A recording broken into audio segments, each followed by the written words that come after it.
Hello, everyone. Welcome back to the True North Speaker Series. We're here with episode 3 of season 3, and we got the amazing Dr. Danielle Montague. So, you ready? Ready as I'm gonna be. So, look, you guys sit back, put your seatbelt on, because I just know this is going to be a down-to-earth, chill vibe episode where Danielle is going to give us the truth. We got these young people now in these episodes, and they bring in the truth. So get excited, get happy, get ready, because it's about to go down on season 3, episode 3 of our True North Speaker series. So, first question that I ask everybody, tell me, who is Danielle Montague? Yeah, I've been thinking a lot. Dr. Danielle Montague. I don't want to leave it out, y'all. No. So y'all won't be in the comments talking about she a doctor. So who is Dr. Danielle Montague? Okay. I've thought about this. Okay. Danielle Montague is a self-proclaimed nerd, which is why I got doctor in front of my name. But no. Danielle Montague is a self-proclaimed nerd who likes to be involved with her community, who's always been involved with her community, that has a really close, tight-knit tribe. I know we're going to talk about that some. I would like to say that I'm kind and compassionate. I'm also grandma-ish because I like to crochet and do little crafts. Crochet, I'm expecting a hat for Christmas, so go ahead. I got you. Keith and Gable's daughter and soror and a cousin and a friend. Yeah, so you made a comment, long-term community person. You're not old enough to say long-term. What does that mean to you? That's why I'm going to struggle interviewing these young people. What does long-term mean to you? I feel like because I started with you with doing community work at the Boys and Girls Club, but I was in college. Yeah. Like I had not started my career yet. Yeah. And I went through something traumatic and saw there was a need and decided to get involved. So I feel like my teens, I've been trying to help wherever I can. Yeah, and you done took us back, because I do remember like when you were coming to the club, it was mission driven. It won't just, I don't have anything to do, let me volunteer. All the work that you did, even in your volunteer hat, is so mission driven. And I know you don't want to get into, you said something happened, but when you were in those moments, how did you say that you didn't want your work to be in vain? So when you working with the club kids and you teaching them dance and all of that, how did you feel like that was interpreted to making a community change? Even though it was just dance to them, it won't just dance to me because I was tired and out of breath.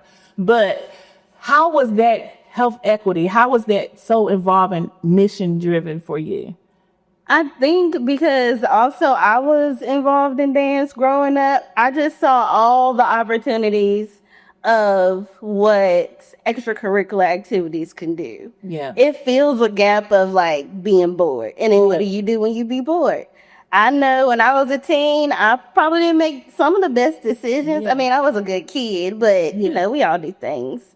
So I just saw volunteering with the Boys and Girls Club, like giving kids an opportunity to do something like outside of what people might tell them they could or could not do was important. Right. And I think even because we did tap and ballet, and I'm thinking how much we got the opportunity to get all the ballet shoes and the tap shoes donated, which was amazing. But I'm just thinking how many kids would never got that opportunity. Right. Yeah. So dance is expensive. Mm-hmm. So any opportunity that, you can give your services. Yeah. And I like it because it was something that you love and something that they learned to love. And I think it was by you delivering it through a mission lens made it even more impactful because you was dedicated to it. Yeah. I don't remember that song. I tell you, that performance, I was like, Lord, we spend one more time, I'm gonna pass out. But But it was very impactful. And I don't even know if I said you thinking to you back then. And then you were so mission driven. You brought your whole family along. You was like, oh yeah. Everybody volunteered. Yeah. You're going to be on food. My Aunt Margaret made sure I had a red carpet. Yeah. It was a whole night of performance. Yes. I'm about to pull those pictures back up. I know. They pop up on my feed sometimes. Yeah. Where I got started. Yes. And I mean, that's important. So we talked a little bit about it, but what actually first sparked your passion for public health and health equity? So I honestly think that my mom working at the dialysis clinic, I'm 36, and my mom has been working at the clinic for 36 years. Wow. So when I was growing up, I was always around nurses and doctors and other people who worked in the office with my mom, like people who did insurance and things like that. And my mom is very health conscious, and I think that just kind of, I got absorbed in it. Then in high school, it was like, yeah, I'm going to be a nurse. And then in high school, I was part of the CNA program and was like, I know nursing and CNA, that's for special people. Right. And I'm not one of those special people. So what other avenue in health could I go? And then I found public health. And I can see that with you saying that you nerdy and with your environment introducing you to the healthcare field. I can see how that just led into purpose. Because everybody I've interviewed, without a shadow of doubt, talked about how the people that they met growing up, that poured into them, that sacrificed for them, or either the environment in which they live and they saw the discrepancies and the things that's going on in their environment, led them into this purpose. And the most successful ones are that's purpose driven. Yeah. And I can see that even with you, like it's in your heart. You can, you be so frustrated sometimes, and you was like, but I need to get this done. I was like, yeah, baby, vent, baby, go ahead. I'm like, the poor thing. She's so young. But you was like, how do I change the world? I don't know. You woke up this morning, you changed it, but whatever you want me to do, I got your back, And I see that in you and a lot of other young people. Like when we interviewed Maya, she was like, I got to make a change. I got to set the tone. I got to make a difference. And that's what I really love about your generation. You have the passion and the ethics, the work. And a lot of times that's missing. Some people are so passion driven, and you need those people. And then some people are so just, driven that they don't even know which way to go, whatever. They just know whatever you need me to do, I need to do. But you guys are so intentional. Your generation is so intentional with making sure that you merge your purpose and the work ethics to get it done. And I think that's how this world is going to do an amazing shift when we talk about this type of work, because of people like you and Maya. Aww. So I'm excited. I'm really excited to see what's next. Oh Lord, I'm gonna. Where did the interview go? We're gonna have to. Oh, there we go. We're gonna have to cut that out because I got lost. Okay. Why are you doing that? Let me make a quick call real quick. Okay. Oh, you ready? That's a quick call. I just wanted to get a call out. It was you want a bottle of water? No, I have some. Okay. All right, back. Okay, so. You began your career at Parks and Recreation. How did that role help shape the foundation of your work in health equity? So with Parks and Recreation, before I actually got the full-time job, because I was at Parks and Recreation for a few years part-time.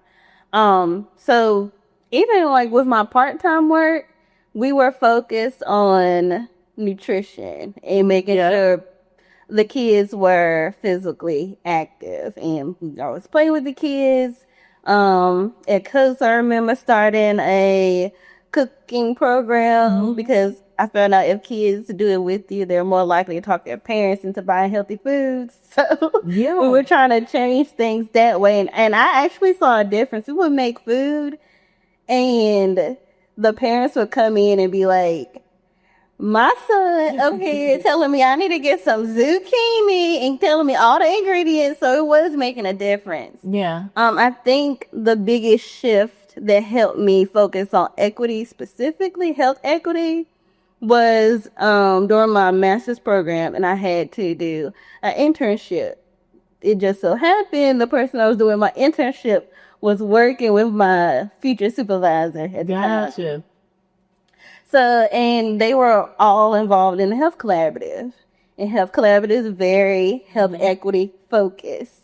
And just understanding and learning more with hands-on experience. Like, yeah, we learned what health equity is and what equality is in healthcare and in public health.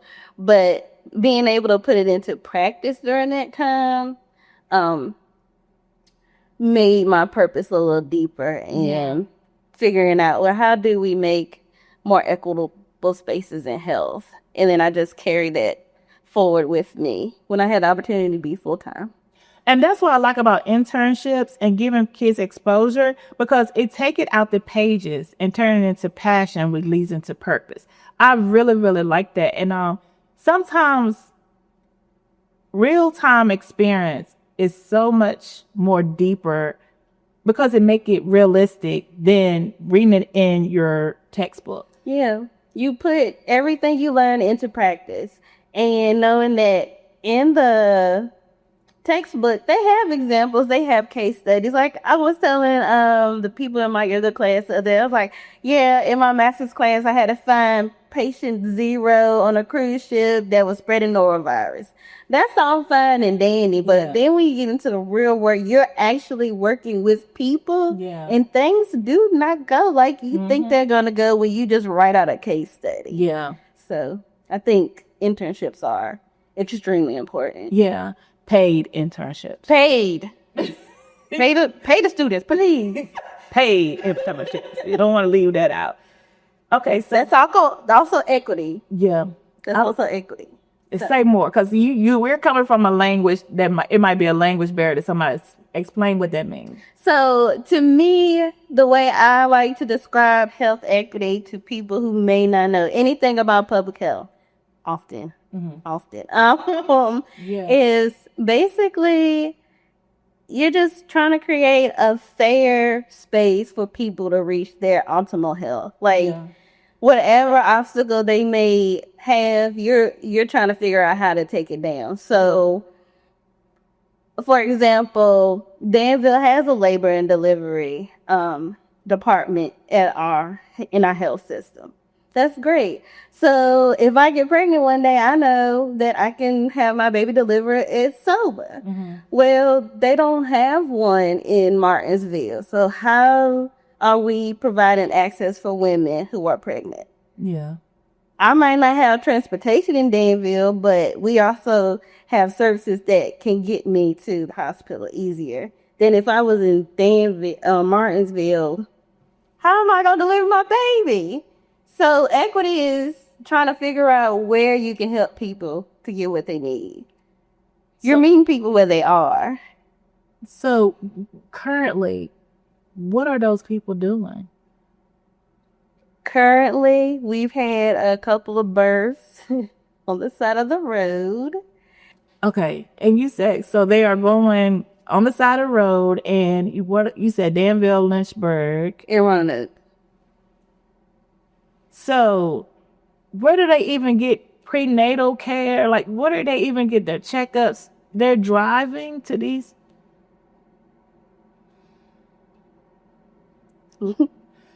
And that is why we were trying to create a system of doulas and other birth workers to kind of fill in that gap. But that's where the equity piece comes in. Yeah. Then we need doulas. I'm not saying we don't. I'm the best doula.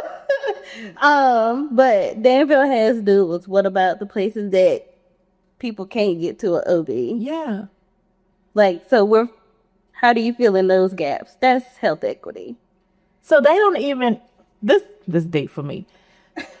So, back in the day before we were born or even thought about, midwives even came to the house when a woman was having a baby. They don't even have access to that. Very little. So we worse off now than in Martinsville and other areas than we were in the 40s and 50s. In rural places. That's another conversation though. That was just an example. Yeah. Because I could give 100. Doesn't even cover maternal health. But, we're working. And now you guys see how important these conversations are. And I mean, I want to go deeper, but I know Danielle probably does. Because I know her frustrations. So who are some of your mentors and what lessons did they pass on to you that you still carry today? Well, I always say my mom because she just like her and my daddy are my number one support system. Yeah. My bag went out yesterday. Both of them came to my house. Wow. To make sure I was okay. So it just seeing like all the things that, they've accomplished and knowing like where they came from. Which is the north side. The north, yeah, my daddy. Yeah. And I would say also my aunts, I've always witnessed them like working really hard. And most of them are either in education or in social work. Yeah. And it was And you'd have combined the two. exactly. To see what I was telling y'all earlier? Environment and people that's connected to you. Yeah, that's why, because it just clicked just now. I was like, oh, okay. Yeah. Like, my aunt I remember her tricking me into, like, reading. Yeah. So, like, I'm a big reader. Yes. I'm a big reader, and that's, she probably encouraged me to do that. And, my Aunt May she was a guidance counselor. Yeah. She was very encouraging. My Aunt Cynthia was in social work. It's just, Yeah. and then I had, like, other people in my family. Well, I call them family. Yeah.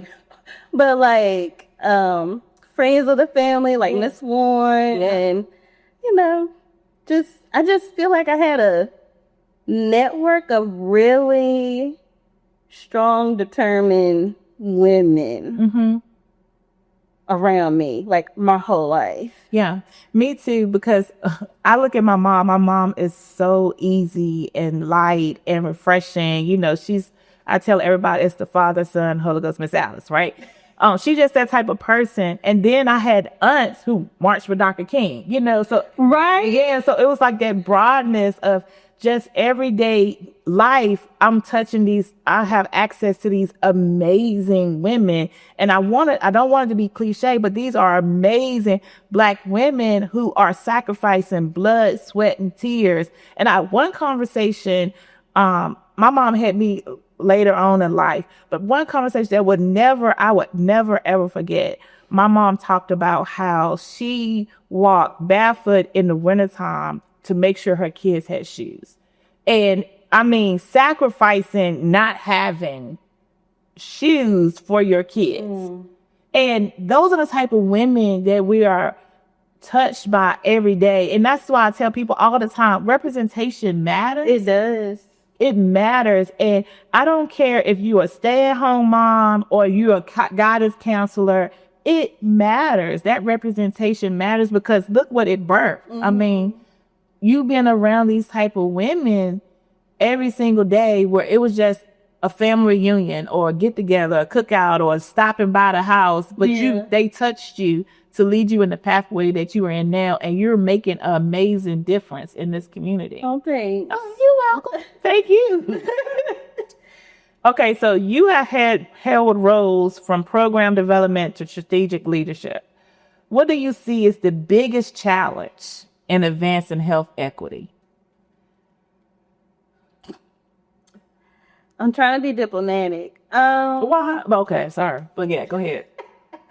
I want to say the biggest challenge is honestly having key players that probably could change a lot of things, whether that's environment, policy, just everybody understanding like what the need is, and having those key players put themselves in other people's shoes. Yeah. And understanding, okay, so we could get from A to Z this way, but we might have to make some changes just to get there. Yeah. I think that's the biggest obstacle. Yeah. How'd I do? Yeah. But I'm going to go deeper. So do you feel like a lot of that is empathy, transparency, or equity? I feel like it's a combination of all of those because we need all of those to make those changes. Yeah. And I think we could even loop education in there because people need to know how to get from A to Z. Right. And if people don't know, they just, may let something go, feel intimidated. I felt intimidated before. Yeah. So. Oh, let's talk about that then. No, let's finish this. So, but the community, educating the community, because if I grew up eating oodles and noodles, right? Mm-hmm. My kids did sometimes. I still do sometimes. And when we start having these conversations, when I was working at the club and now even doing community work, I have never seen a backlash where people was like, oh, I'm never feeding my kids zucchini. I'm never feeding. Once we give them exposure, education, and access, it's like a given. And they was like, so I struggle when I try to tell people, where they try to make it seem like, oh, they don't want to do better. And they meaning the region. Now, it's no pocket. Everybody need to learn about it. But that's not the case. It's the access. It's the education to it. And I think it's hard to explain it because it's some people's norm. Mm-hmm. But when it's abnormal to others, that's where the miscommunication and misunderstanding comes in. Yeah. I feel like that's where the bridge needs to happen because when what you said. Yeah. Because I'm about to get in trouble. Yeah. And I think, like I go back to, like I said, beginning, that's where how powerful people like you come to part because you are comfortable with saying, this is a bridge, where I'm more saying in my generation, we was like learning what those things are that was abnormal to us. Mm-hmm. But now your generation see, this is abnormal. How do we get access? Mm-hmm. But we didn't even know what the abnormalities were before. Right. So I think as we are moving forward, and I hate that it's generational work though. How do you feel that we close the gap that is not such of a long process? I just think some things are a long process. Like your generation is closer to understanding those things than, say, our parents' generation. Yeah. And some of the work that I do, first of all, a lot of people don't know what I do. And then when I explain what I do, like Thanksgiving, we're all sitting around talking. They're like, but they had no idea that was a possibility. Right. So it's just a lot of things are generational. Those generational things take time. Yeah. A lot of time. A lot of conversations. Yeah. And that's where I feel like I struggle. Because I was like, let's make this happen. How do we close the gaps?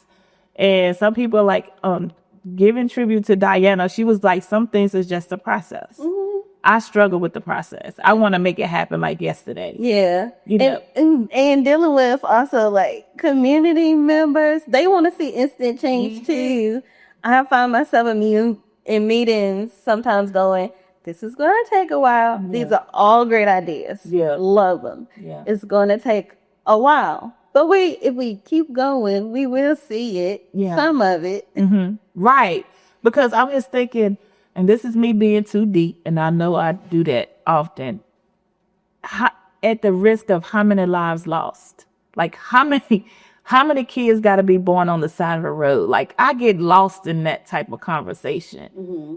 Is there any way to push fast forward? Is it somebody? Do we need a research team to say what does fast forward look like? How do we make this process faster? Do we need to add that as a component of this work? I do not have an answer for that. Help me, y'all. Help me. Okay, so I like stories. So can you share a story or a program or even an initiative that you made you pause and think, this is why I did this work? Yes. Say more. I think one of my favorite stories, shout out to Jason at Parks and Rec,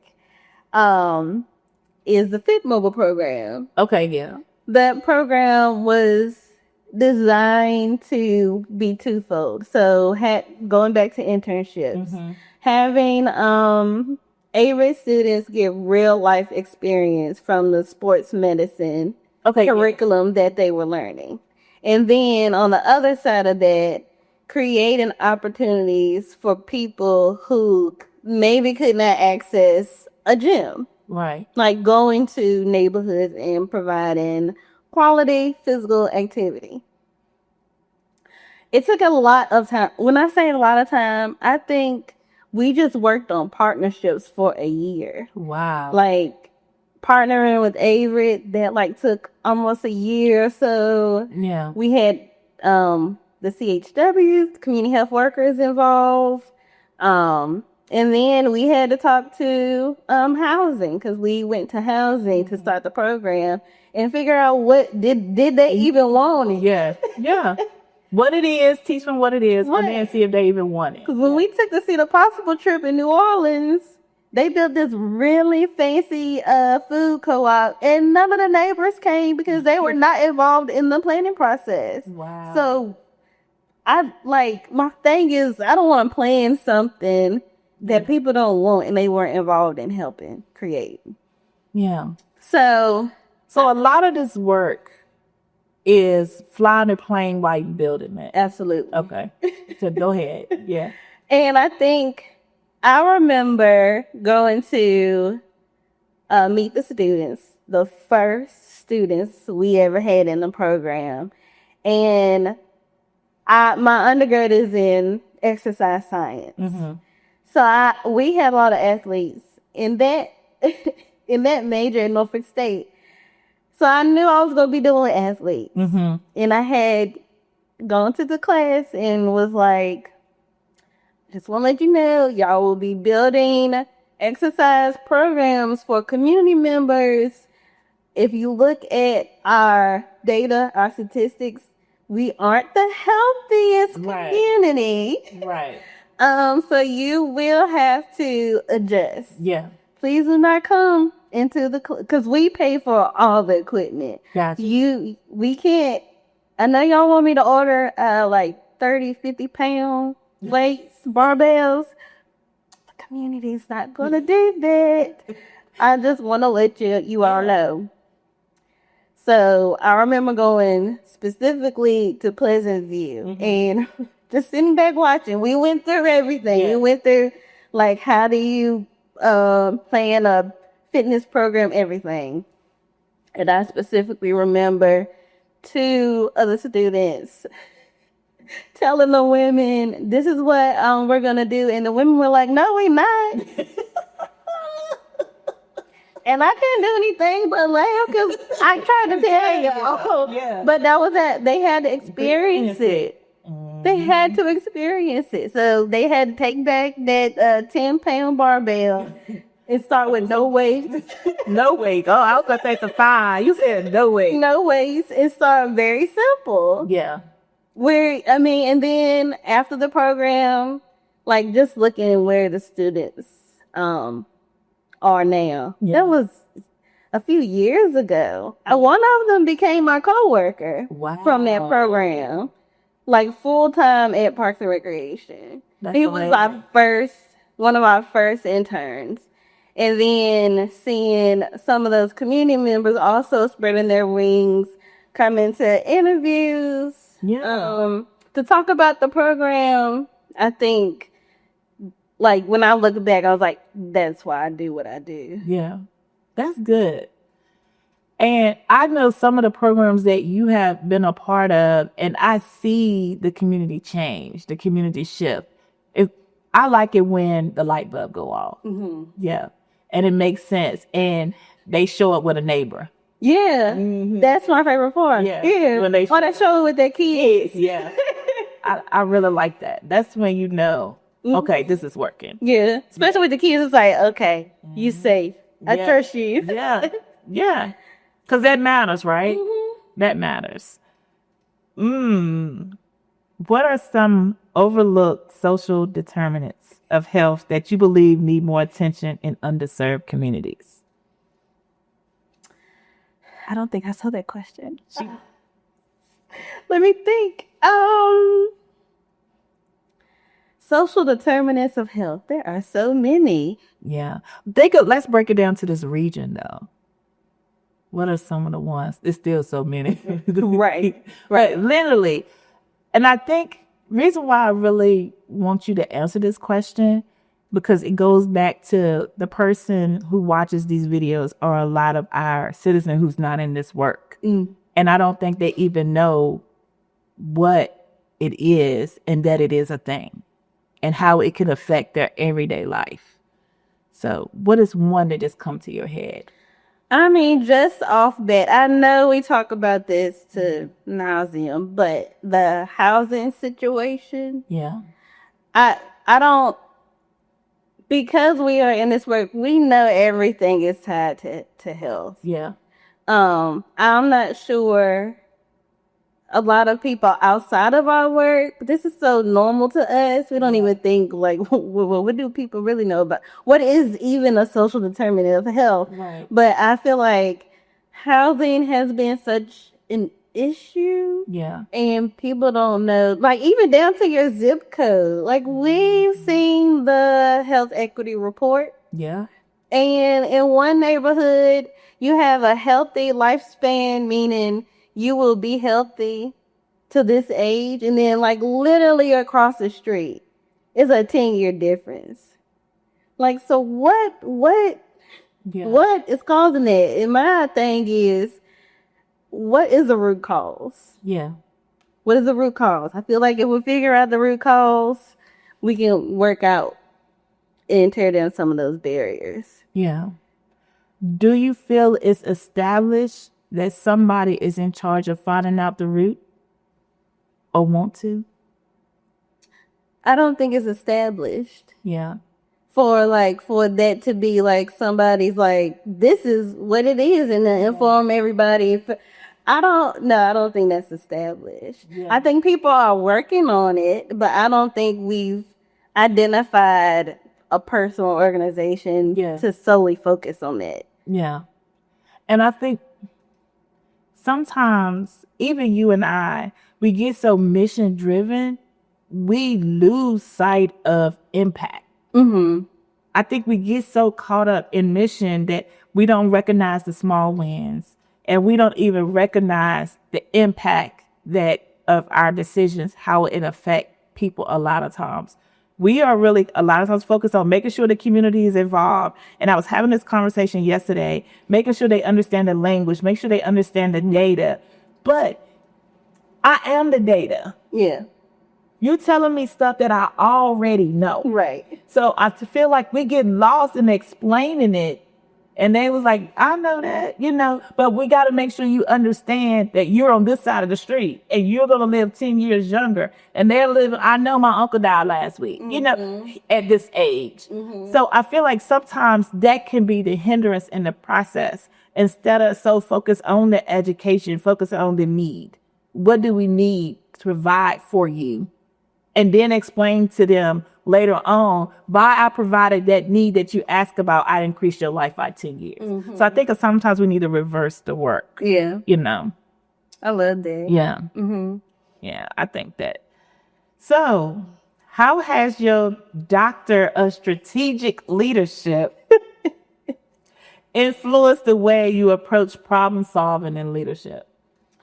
I think throughout the 4 years of pursuing my last degree, she's not going back.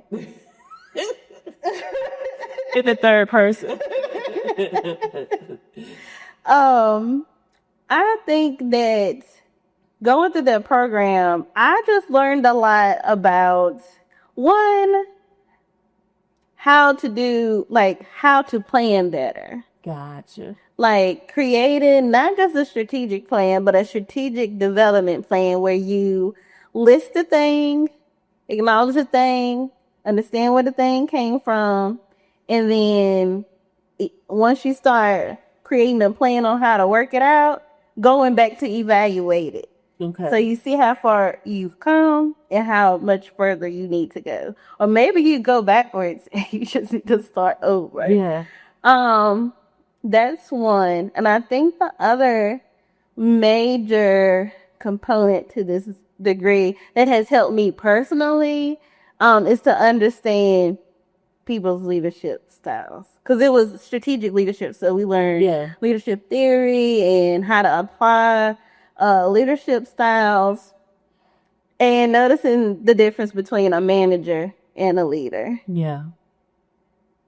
But, so, in your studies, because I'm going to go through that lane. Okay. In your studies, when you realize somebody in the classroom, not talking about in real life, but in your studies, when you realize somebody's leading through a manager style versus a leadership style, what do you do with that?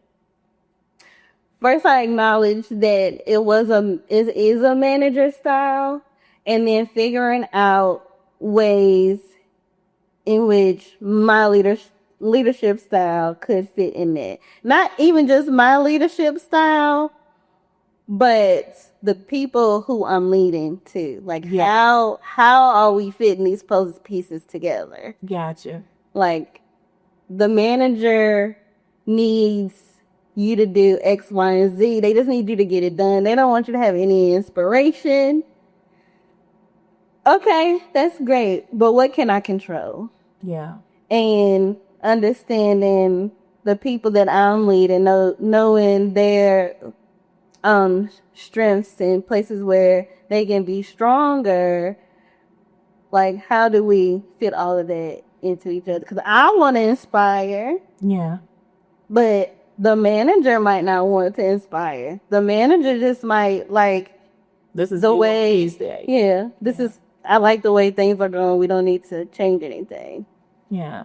Like, understanding what you can control. Yeah. Because that's one of the things that we talked a lot about in business development and entrepreneurship, that understanding that everybody show up different. Mm-hmm.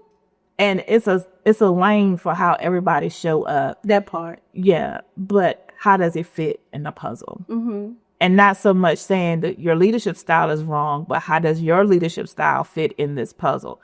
But I think one thing that in society nowadays, that we don't have a space for accountability. And when we're having a conversation and people see this their leadership style, I see this is who I am, this is how I show up, and this is how I can fit in the puzzle, but I don't want to do it that way. And I think that causes the slow motion of the work. Mm-hmm. And then also I think that, or either people don't even do the work. No, they stop. But how do your generation see how we get past that? I hate to say this. This might sound harsh, but I believe in leaving people behind. Yeah. I mean, I just, not even leaving them behind, like kicking somebody off of a project or an initiative, but saying this is what this person is willing to do. And maybe we could bring somebody else in that wants to create a different space that we need. Not just like kicking them off, but just creating another lane. But that's a lot of work. It is a lot of work. And do that make the work slower? Yeah. Going back to what I said, how do we push fast forward? We can't be fast on everything. Because I struggle with that. Time. You taking the time to try to figure out how to help somebody that don't want to help themselves, or don't want to help the initiative to move in a direction. And I'm saying this from a point of, I struggle with it. Right. And that's why I like people like you who are saying everybody has a place. Everybody can fit in. People like you are amazing. I like that. We need more people like that. But does that make the work slower? It can make it slower. Okay. And sometimes you gotta leave people where they are. Okay. When do you feel we need to decide, okay, not kick them to the curb, but okay, sit over here. How many strikes do these? Because we are supposed to be about the mission, right? We're supposed to be about the outcomes, the impact. So if we can't even be about the impact because Billie didn't turn their paperwork in to create the data that we need to show that the determinants of health, what they are, and we waiting on them to send the email. How long do we wait on the email? You wait on the email to where you're comfortable. Okay. Because if Billie need to turn in some data and I got a grant due, see what I'm saying? Billie doesn't have a lot of time. Yeah. Because I'm about to pull it for you. Yeah. And I think those are the things that I'm going back to what you said. And your generation is good about that. You know, okay, here we go. Yeah.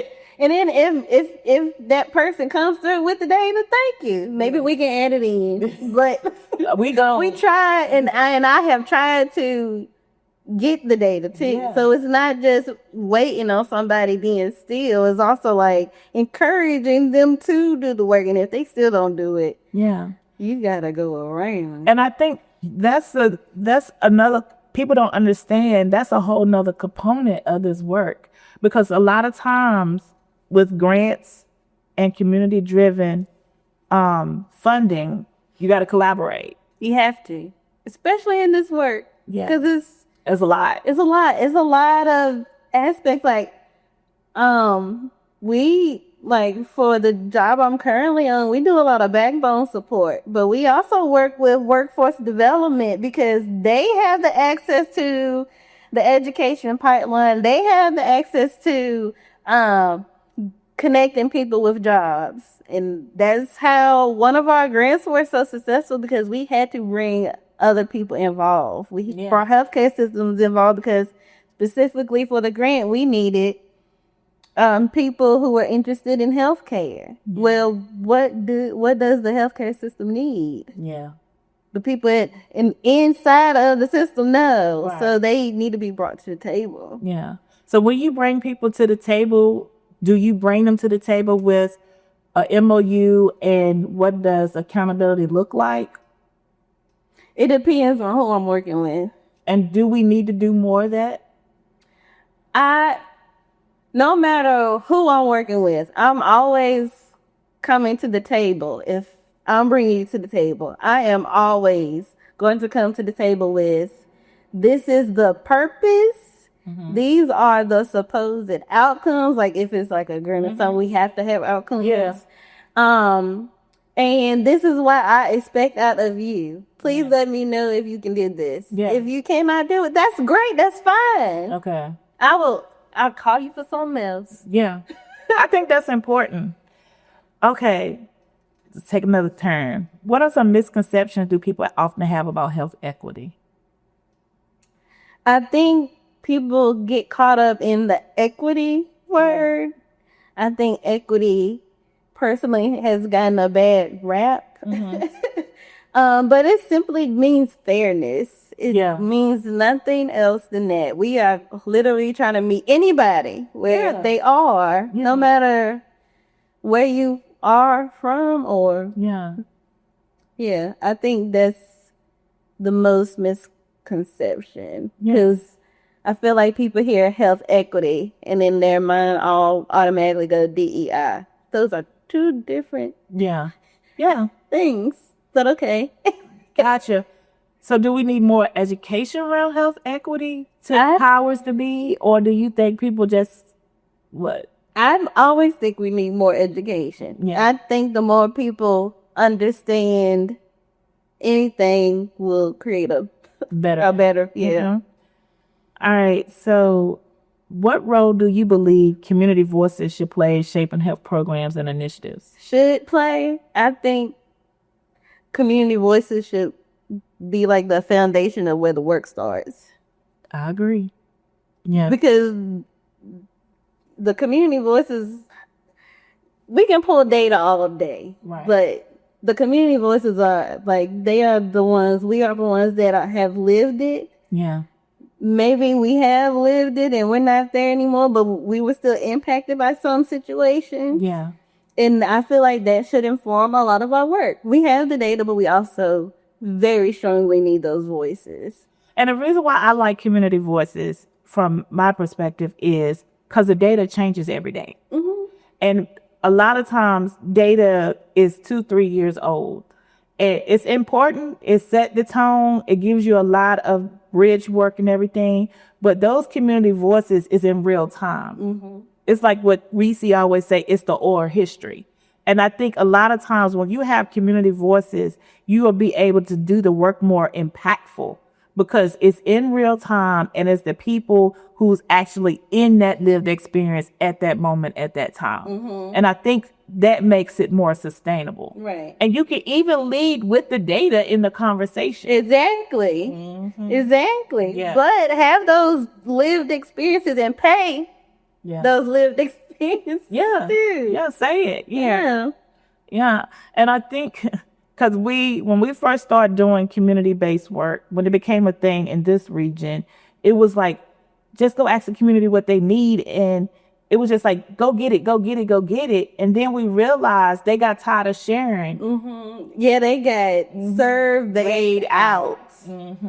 Surveyed out. And then what are you doing with my voice? Exactly. And are they seeing anything?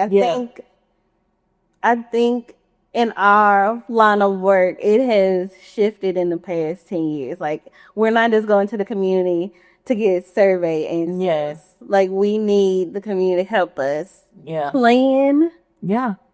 Plan and pay. And what does that look like? Yeah, I like that. What has been the most rewarding moment of your career so far? Because you just started. I mean, you just a baby. So what has been most rewarding? The most rewarding. Oh gosh. You know what? This is very personal, but honestly, getting my degrees. Yeah. I think that's the most rewarding. One, it is a literal reward. Yeah. A very, very, very expensive reward. Yeah. But it was, I feel like I was able and I was blessed enough to intertwine the work I've done in my curriculum with the work that I was able to do in our community. And I feel like that's why it's the most rewarding. And the community which you live. Yeah. And grew up in. And then, this is one thing, most people, when we have to tell her to say Dr. Danielle Montague, and I think for you, getting the degree was more about what can you use, what can you bring to your community versus the title. Absolutely. Yeah. So I think when we say Dr. Danielle Montague, you blush in the aspect of that the title don't mean anything. It's the knowledge that I now have that no one can ever take away from you. Yeah. That you can now make a community impact. Yeah. And I feel like with the program that I was in, I pulled all y'all with me because I was always asking for something. Yeah. Like, so I just feel like it's a shared experience. Yeah. And I'm not a gatekeeper of information either. So what I know, y'all will know. Yeah. Okay. So let's turn the curve again. You're also a yoga instructor. Yes. So how do you integrate mindfulness and movement into your professional and personal life? Well, on a personal level, when I get stressed out, I feel like yoga has given me the tools to just take a step back. Yeah. Take a step back and breathe. Sometimes deep breaths aren't enough. Sometimes I need to put my feet in the ground. Sometimes I just need to walk away from the computer. Yeah. And like refocus. Yeah. I also feel like through mindfulness, it teaches you to give people grace because everybody is coming from a different perspective. Yeah. Everybody is coming, and the yoga teacher training that I was under, it was trauma informed. Gotcha. So I'm also coming from a place that meetings and initiatives and projects, sometimes they don't go the way you may want it to, and sometimes you may disagree with the people that you're in rooms with, but also understanding that everybody has something that's they're bringing to the table. Yeah. That may not even have anything to do with the work. It just may be a past life experience Yeah. that is impacting whatever is going on in the room. Yeah. And just keeping that in my mind and giving people grace. And myself grace. I'm ready to get deep. I like that you said trauma-informed yoga.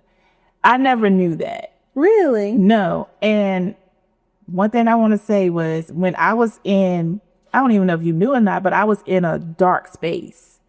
And I remember you coming up to me and was like, "Are you okay?" And I was like, "Yeah, I'm okay." And you was like, "Well, if you ever want to do yoga with me," because of course, the Tuesday classes or whatever, but he was like, "If you ever want to do yoga with me one-on-one, let me know." And I remember you took the time out and I called my friend Roy Ford and he let us go to his pond and we did a one-on-one yoga session. Mm-hmm. And I remember leaving that yoga session feeling heard, seen, and valued. And a lot of times when we get caught up in this work, we're so focused on helping somebody that we lose sight of ourselves. And it takes other people to see how far in the tunnel we are. Mm-hmm. And you saw me in the tunnel and took the time out and say, "Hey," and I'm thinking, what do this girl want me to do? And I was like, I'm just going to do it. Because I'm at a wits, right? Mm-hmm. And I remember how that shaped me into coming back out and being able to do this work in a more feeling valued and that I am making a change in this work. So thank you for that. Thank you, Roy Ford, for letting us use his spot because it was so beautiful. It was so beautiful. Yeah. So I never knew that your work was trauma-informed yoga, and it is a thing. Mm-hmm. That's why a lot of times if you come to my class, I don't get off the mat much. Yeah. Because we were taught that we don't know where people are coming from. Yeah. We don't know the traumas that they have. You can't be touching on people. Even though it's at the studio that I teach, they have little markers that say, "Yeah, you can touch me," or "No, please keep your hands off." But sometimes even coming into people's faces. So I do a lot of talking, a lot of cueing. I'm surprised I'm not really loud right now. Yeah. Of my yoga teacher voice. But, and then being really mindful of how we lead meditations. Even in that learning, because whenever I teach, I always like to ground, awareness of where your body is and connecting that with your breath. But asking, I remember I first starting out, I was asking we're going to concentrate on your emotional and mental state.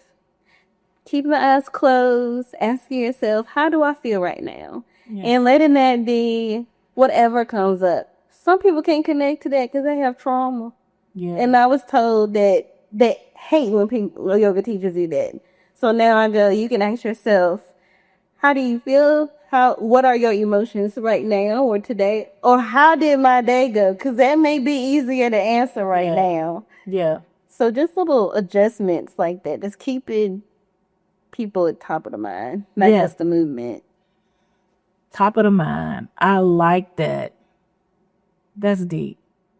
And I think when we used to do Zen projects at the club and we introduced kids to yoga and mindfulness, a lot of times I never thought in that moment, when I was in that moment, how just a simple question, because I don't know, do people even get asked, how was your day? Mm-hmm. Or do we even ask ourselves, how was your day? Yeah. You know, my husband and I, as soon as we get together, it's like, how was work? You know, my grandson say, you go to work? So how was your work? But a lot of people may not get asked that question. Mm-mm. How was your day? So to be in a space where it is the, top of the mind to ask somebody, how was your day? Because we even talk about that with some people don't like to be hugged. They don't like in that space. But even the question of, do you want a hug? When I say yes or no. Right. Am I allowed in your space? Yeah.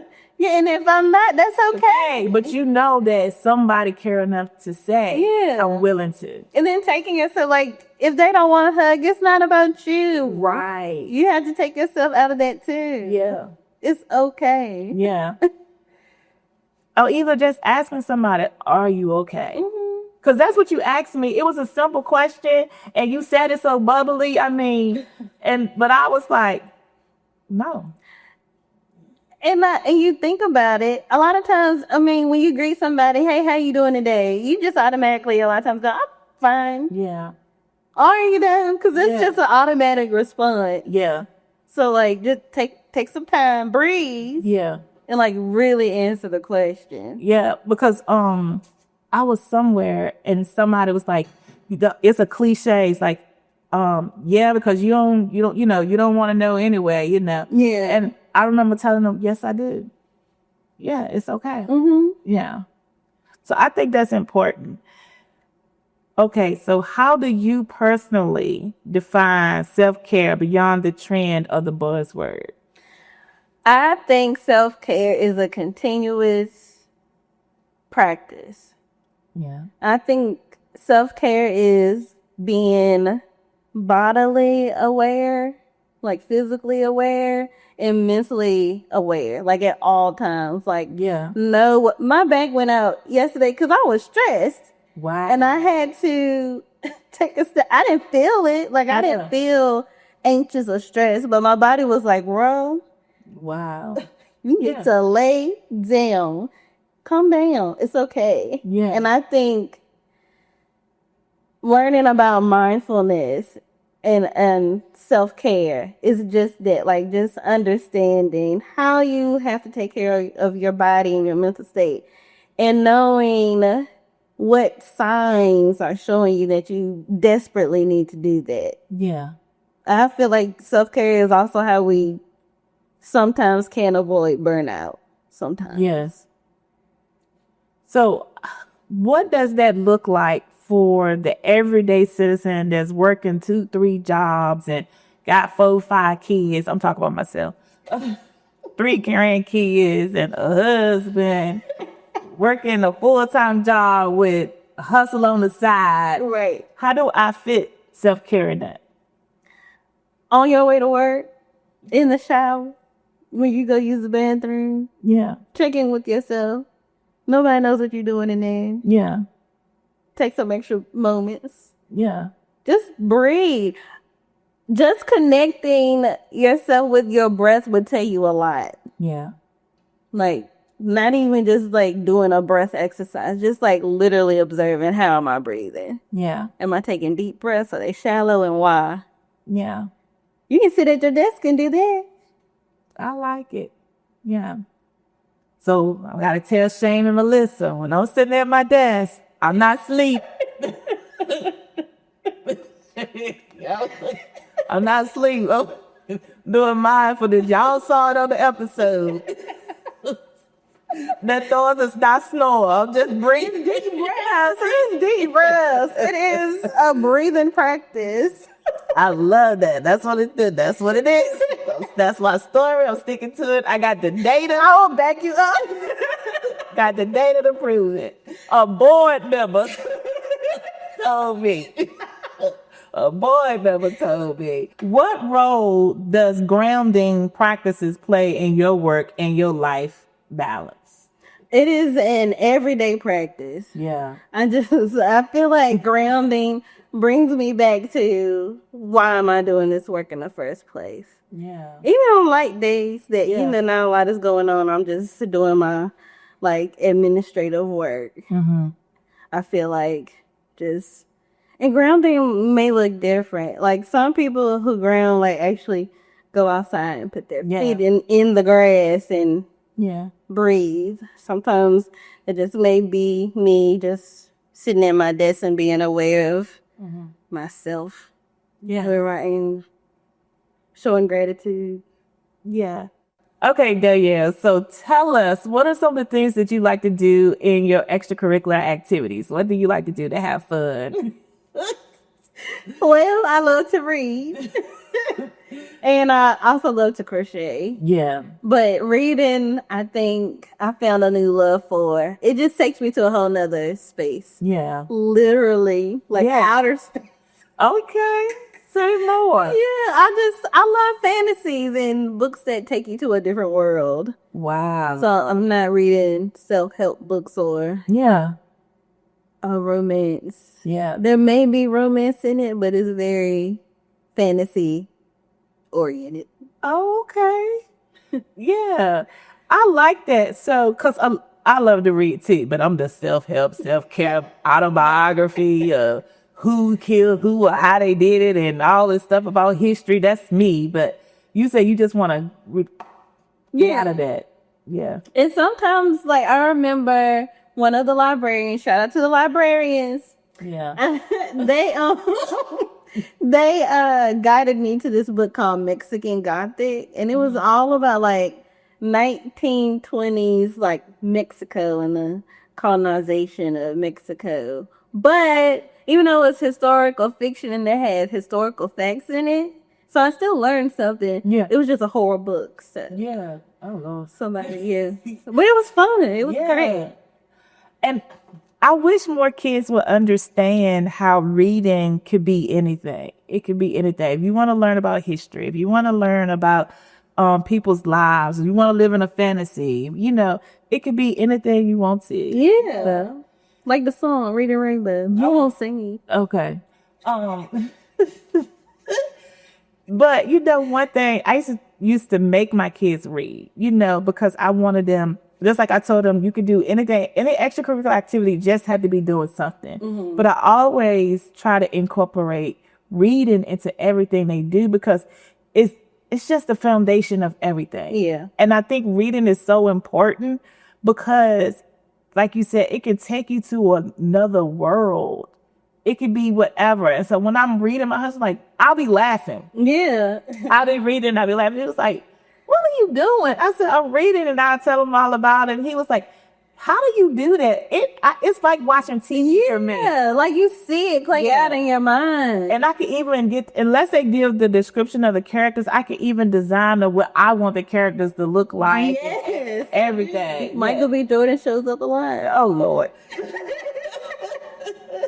I love that.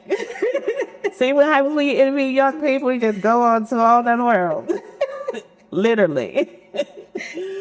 Tell me, so leadership can sometimes feel isolated. Who is your tribe, and what does that support look like to sustain you? So I have a few tribes. Yeah. Like I have, my college friends. Yeah. Family and colleagues and friends I've known since like literal kindergarten. They all play a huge role. Like I've sat on the floor with you and cried. Yeah. So I feel like every tribe has played a different role in my life, but I'm also an introvert. Yeah. So a lot of my the reviving of my spirit takes place when I'm by myself. Yeah. Reading a book with Michael B. Jordan. Yeah. And I think that's okay, right? Yeah. And I know that was one of the questions that you didn't want me to ask because you was like, but I like being by myself too. That's a good thing. Yeah. People need to know that it's okay when you just want to chill with you. Yeah. Yeah. All the time. We do need balance. So I think a lot of times when you say people would try to pull you outside, I think I like it that you say, no, I don't have to be at everything. I don't have to be a part of every little thing that goes on in the community or whatever. I like to be alone at home by myself sometimes. So in those moments when you say you're reviving and you're getting back to balance or whatever, when do you say, okay, what does filling back to your battery charge look like? When my battery is recharged, that's when I'm in a very social mood. Okay. And I'll text or call or I'll literally go out I'm one of those people that if I go out to like Ballad of Two Witches by myself, somebody's gonna come up to me and tell me about the time they were 5. It happens all the time. So, I'll just, call some friends to join. But that's when I know, when I'm like itching to like get outside. But our jobs take us all over. Yes. And when you're out and about and I see you at events and stuff, you have the best time. I am. I'm having fun, and it looks like I'm an extrovert. Yeah. I am not. I try to tell people I'm not either. They don't know what it takes for me to get there. Yes. Yeah. I have to literally talk myself into like, okay, you're going here. Yeah. You have to be social. Yeah. And now sometimes for me, people don't understand when I'm outside, I do have fun. I have a good time and I'm ready. If somebody called me, I'm willing to go. But at the same time, it's like, am I coughing? Do I got a fever? You say the grandbaby said what? Yeah. You see, you want to cancel? Don't ever feel like canceling is a bad thing for me. It is. I will be cuddled in the bed with one of the books. Yeah. I like that.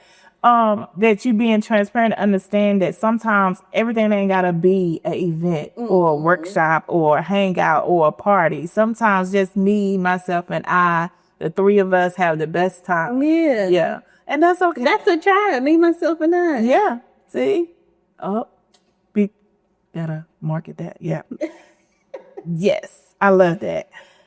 How do you, though, intentionally cultivate those relationships that help you thrive in both life and leadership?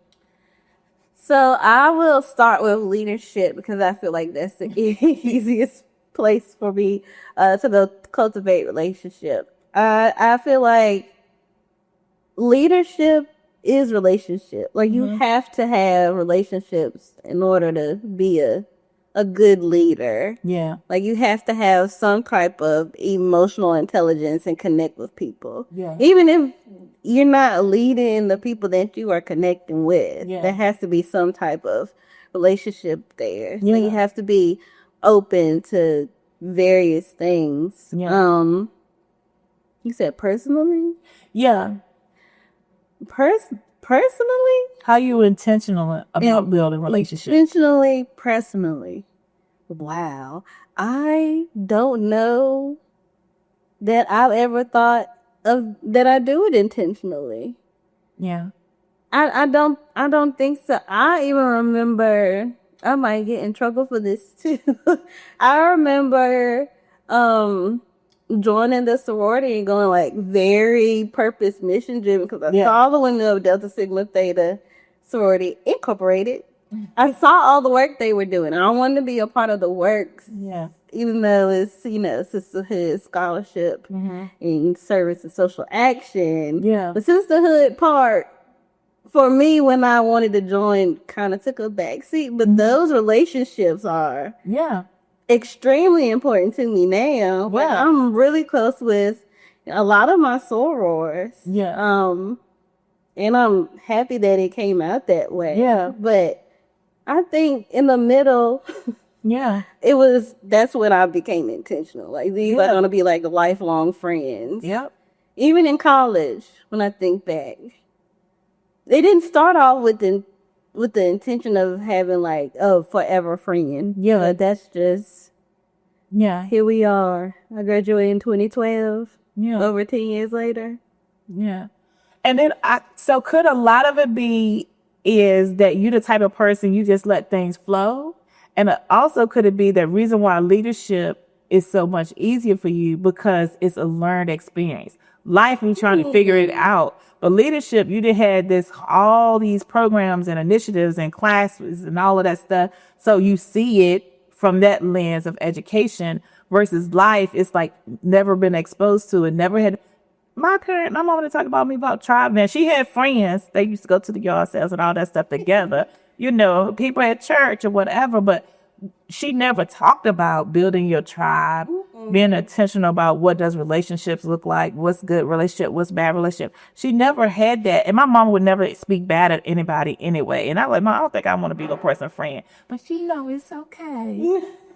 But what does that look like? So it's learning that versus being taught that. So could that be a lot of it? Probably, and I just feel like I'm a lifelong learner, and I love learning, so maybe that is leadership feels like it's easier for me to cultivate relationship. I remember doing the Fit Mobile program, and I'm going to say his name. I worried Marlo to death, because he was a community health worker that I needed to connect with, and I bugged him so much. Yeah. He still talks about how I bug him, but, you know, we've been like colleagues for all these years since the Fit Mobile program, and that even though I kind of forced that relationship, it was easier for me to do than like personally. I just feel like I just let things flow. Yeah, and that's okay. Yeah.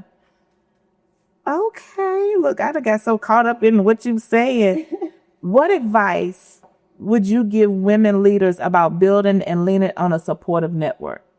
I know you talked about your sorors and different things, but what advice would you give women about building relationships?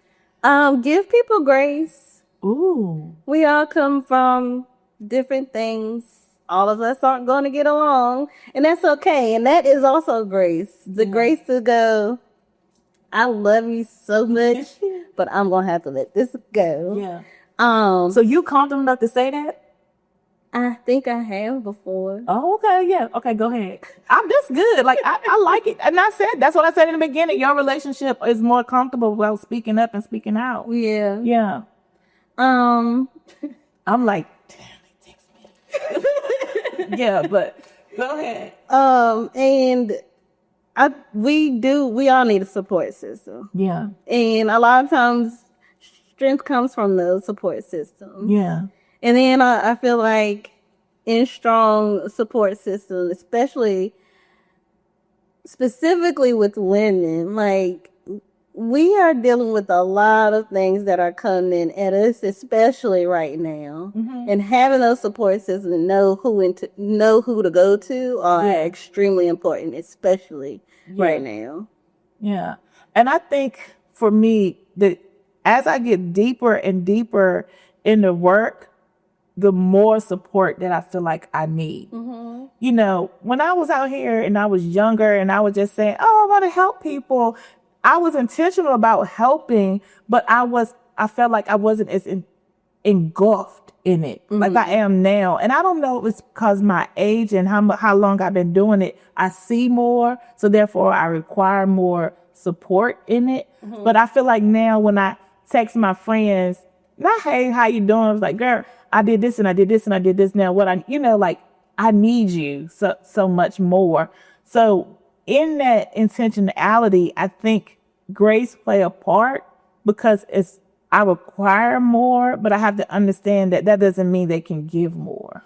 Yeah. And then I just think it's really also important knowing that you said that, like, I feel like also knowing you for so long, you always were purpose and mission driven. Yeah. But I think now it's very specific. Yeah.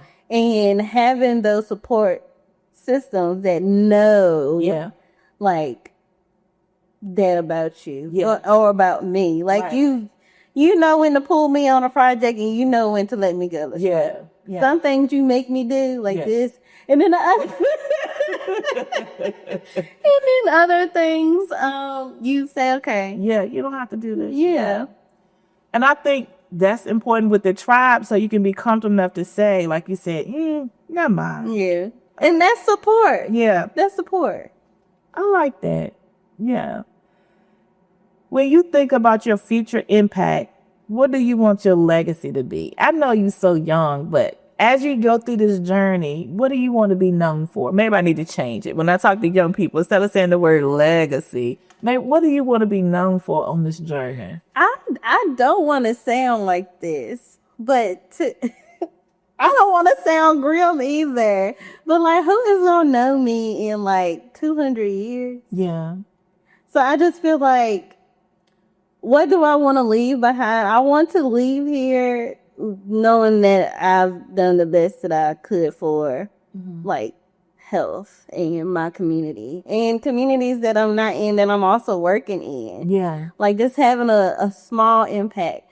There are some initiatives that I know I'm not going to see it to the end because it's so big. Yeah. And it's going to take a lot of change for it to be where I would want it to be. Yeah. So, but just knowing whenever I leave that I play a little part in that. Yeah. I think I'm okay. Yeah. Because a legacy known for, I'm a behind the scenes. You know this. I'm a behind the scenes person. So if nobody knows my name, I'm fine. Yeah. Well, they'll know it now. They'll know it now. Last question. What is your favorite scripture, mantra, whatever that gets you back to that place of grounding? I cannot think of where the scripture comes from. Mm-hmm. And I can't remember the whole scripture, but I'll put it in the comments. I like it. But it's like patient and tribulation. I think it came from Jeremiah. Okay. So just have patience and knowing that you'll get through whatever you need to. Yeah. I would like say the cliche, like don't be anxious about anything. Mm-hmm. But I that's not my mantra because I can't. Yeah. I'm having a hard time living by that. I gotta be honest with you. Yeah. But the patience through tribulation, that's the one that I can actually feel like I can live out. I like it. And that coming from a young person like you, patience through tribulations. That's a tattoo. I like that. Ain't it? Yeah, that's cute. Yeah. Thank you, Danielle. Thank you, Lashawn. No, I mean, it's hard to sometimes feel like that young people bring so much to the table, but you guys do. And you guys are building so many more tables, and you guys are just changing the narrative. So thank you for being you. Thank you for staying in your lane and want to do amazing work because it is necessary. Thank you, Lashawn, for all that you do. Yeah. And get me started. Yes. So you guys heard it here. Danielle Montague with season 3, episode 3 of the True North Speaker Series. See you guys later. Till next time.